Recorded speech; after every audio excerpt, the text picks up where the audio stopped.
आज का चैलेंज है, ये काली कढ़ाई को हमें साफ करना है। देखिए कितनी मोटी परत जमी हुई है, ये काफ़ी पुरानी कढ़ाई है। ये मेरी पड़ोसी की कढ़ाई है, देखिए इस पे कितनी परत जमी हुई है। तो आज का हमारा यही चैलेंज है, ये परत को हमें साफ करना है और कढ़ाई को चमकाना है। देखें हम लोग पास होते हैं कि नहीं। वीडियो एंड तक ज़रूर देखिएगा और मुझे ज़रूर बताइएगा कमेंट में कि आप मुझे इसके लिए कितनी पॉइंट्स देंगे। देखिए कितना थिक लेयर है इस पे, और मैं आपको पूरे लेयर्स भी दिखाऊंगी कितना इसमें से निकला।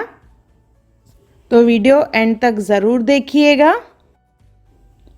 हेलो फ्रेंड्स, मैं मुस्कान आहूजा और आपका स्वागत है मेरे चैनल हुनर मुस्कान का पे। देखिए कढ़ाई पे जो परत है काफ़ी मोटी है, तो ये परत निकालने के लिए सबसे पहले हमें कढ़ाई को गरम करना पड़ेगा और इसे अच्छे से गरम करेंगे। लगभग 10 मिनट के करीब इसे हमें गरम करना है। जैसे ये जो परत है ढीली पड़े तब तक मैं यहाँ पे प्लेटफॉर्म पे न्यूज़पेपर बिछा दे रही हूँ, जैसे प्लेटफॉर्म ख़राब नहीं हो। देखिए ये गरम होना चालू हो गया है और इसे थोड़ा और गरम करेंगे। जैसे जैसे ये गरम होगा तो उसकी परत जो है ढीली पड़ेगी। मैंने इससे पहले भी एक वीडियो अपलोड किया है जिसमें मैंने बताया था ये पूरा लेयर कैसे निकालें हम लोग।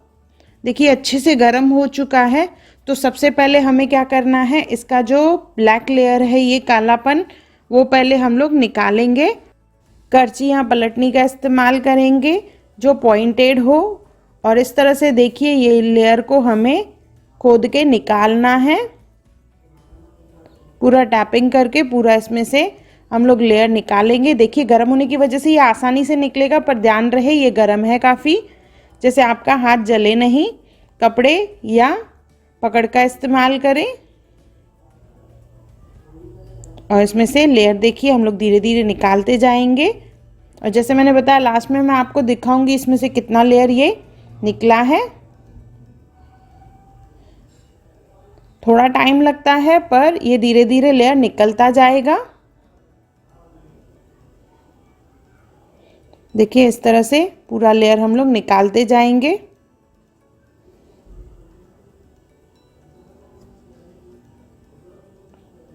अभी दूसरी तरफ से टैपिंग और स्क्रैपिंग करते हुए ये लेयर निकालेंगे, जहाँ जहाँ लेयर है वहाँ से। जहाँ जहाँ मोटा लेयर है वहाँ पे टैपिंग करना है, तो ये इजीली निकल जाएगा।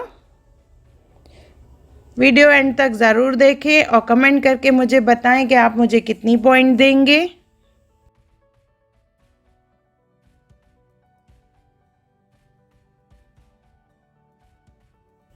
आप चाहें तो नाइफ़ का भी इस्तेमाल कर सकते हैं। देखिए इस तरह से इसमें से भी लेयर निकलता है। जैसे आपको कन्वीनियंट हो उस तरह से हमें ये ब्लैक लेयर निकालना है।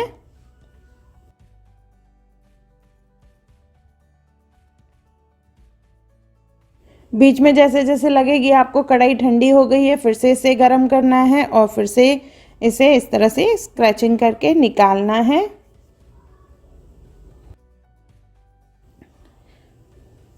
देखिए ये साइड का ब्लैक लेयर ऑलमोस्ट निकल चुका है। इसी तरह से ही हैंडल से भी निकालेंगे हम लोग।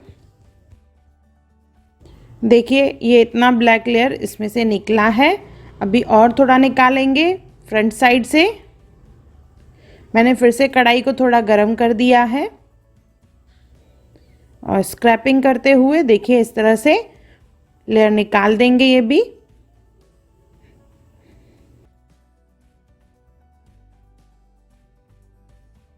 अच्छे से स्क्रैपिंग करते हुए पूरा लेयर निकाल देंगे।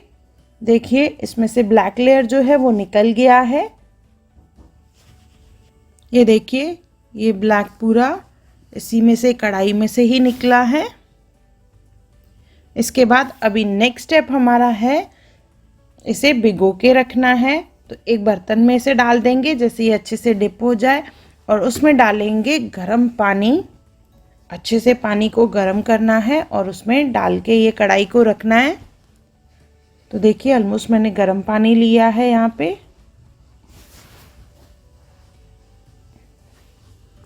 इसमें 1 या 2 नींबू निचोड़ देंगे मैंने यहाँ पे एक बड़ा नींबू लिया है। साथ में डालेंगे इसमें विनेगर, एसिटिक एसिड 1.5 कटोरी डाला है। इसे रात भर भिगो के रखेंगे, जैसे इसकी परत जो है ढीली पड़ जाए और ये आसानी से साफ हो। नेक्स्ट मॉर्निंग इसे निकाल लेंगे हम लोग और इसकी जो ये लेयर है इसे हम लोग क्लीन करेंगे। रात भर भिगोने की वजह से ये लेयर जो है ढीली पड़ जाती है और आसानी से निकलती है। तो यहाँ पे हम लोग सैंड पेपर का इस्तेमाल करेंगे और उसे इससे रब करना है। देखिए, और ये आसानी से लेयर निकलती जाएगी।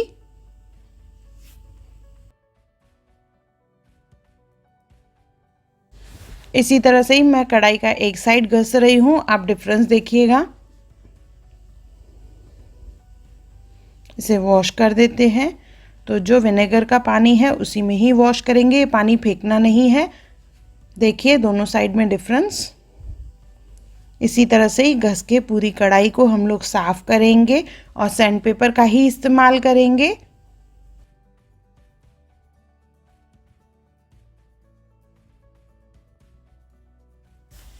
देखिए जैसे जैसे घसते जाएंगे वैसे कढ़ाई क्लीन होती जाएगी।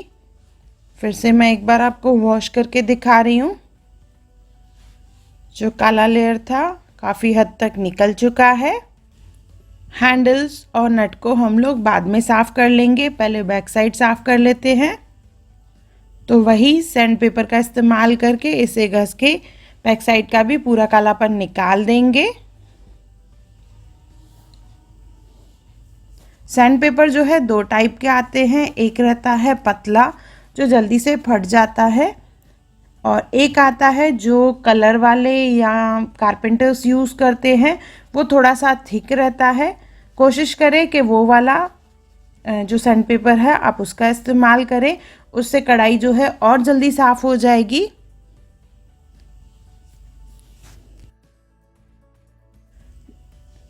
जहाँ छोटे छोटे ब्लैक मार्क्स रह गए हैं उसे एक एक करके साफ़ कर लेंगे। जैसे मैंने बताया सैंड पेपर जो है अलग अलग टाइप के आते हैं। एक आता है पतला जो मैं देखिए अभी यूज़ कर रही हूँ, और एक आता है इससे थिक जो कलर वाले या कारपेंटर्स यूज़ करते हैं। देखिए इस तरह से नॉर्मल के मुकाबले इसकी लेयर जो है मोटी रहती है, जिससे आसानी से ज़िद्दी कालापन भी निकल जाता है। देखिए ये वाला हिस्सा भी इजीली क्लीन हो जाएगा इससे।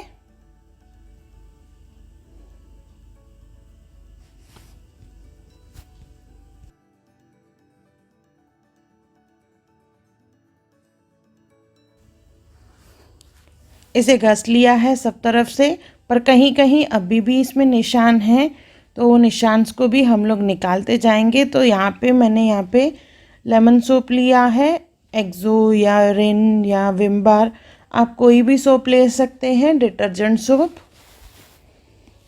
और उससे हम लोग इसे अभी घसेंगे। सोप लगाने की वजह से इसमें चमक भी आएगी।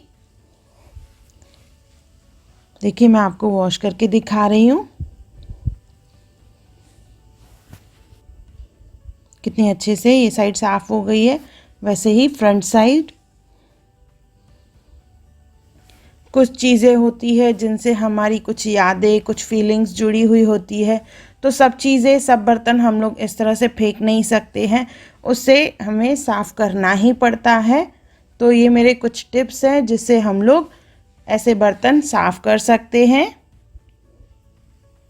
चैलेंज है तो अभी छोटे छोटे बिल्कुल डॉट्स हैं, तो इसे भी हम लोग क्लीन कर लेंगे। देखिए ये छोटे छोटे डॉट्स भी अभी निकल गए हैं। अभी जो नट्स के यहाँ पे देखिए कालापन है, हैंडल पे है, तो उसे हम लोग साफ़ करेंगे। उसके लिए नाइफ़ का इस्तेमाल करेंगे और इसे हम लोग निकाल देंगे इस तरह से। हैंडल के लिए हैंडल को थोड़ा सा गर्म करेंगे क्योंकि वहाँ पे थोड़ी मोटी लेयर है, तो उससे हम लोग थोड़ा सा घस के निकाल देंगे। और ये हमारी कढ़ाई जो है बिल्कुल देखिए साफ़ हो चुकी है। ये कालापन पूरा इसी में से ही निकला है। देखिए हमारी कढ़ाई कितनी अच्छे से साफ़ हो चुकी है। ये वही कढ़ाई है जिस पे इतनी मोटी परत चढ़ी हुई थी, वही कढ़ाई हमने इतनी साफ़ कर ली है। तो मुझे कमेंट करके ज़रूर बताइएगा आप मुझे कितनी पॉइंट्स देंगे। और आपने अगर मेरे चैनल को सब्सक्राइब नहीं किया हो तो ज़रूर सब्सक्राइब करें। अगर आपको मेरी वीडियो पसंद आई हो तो उसे लाइक करें, मेरे चैनल को सब्सक्राइब करें, इंस्टाग्राम पे ज़रूर फॉलो करें और मेरी वीडियो को ज़्यादा से ज़्यादा शेयर करें। और मेरा वीडियो देखने के लिए थैंक यू।